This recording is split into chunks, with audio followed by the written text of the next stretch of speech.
Hey, what's up guys? It's Joe with Northwind Exteriors. We are in Park Ridge, Illinois. We are doing a James Hardie siding replacement.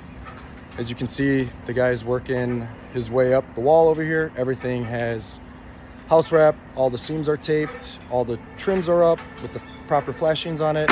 Any of the horizontal surfaces up here, how do I get it? Right there.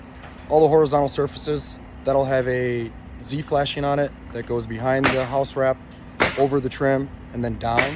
And then the house wrap goes over that piece of flashing, and then it's taped, so it's fully sealed up. That way water can't penetrate, and there's no water sitting on top of any of the trims or horizontal surfaces.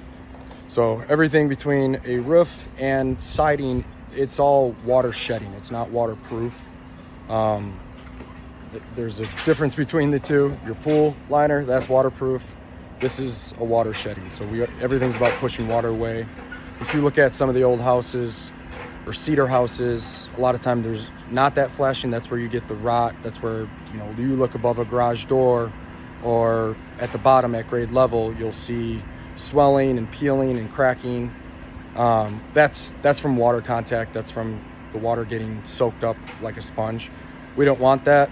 That's the difference between a good James Hardie installation and following their manufacturer specifications and a poor one. So it's all about the little details on these products that makes the product perform and last, and we make sure we do all the little things right. It gives us peace of mind, gives you guys peace of mind, and it'll perform as long as it should. So stay tuned. We'll post final pictures when we're done, but this is deep ocean, James Hardie deep ocean lap siding with the wood grain and then Arctic white trim. So stay tuned for the final photos.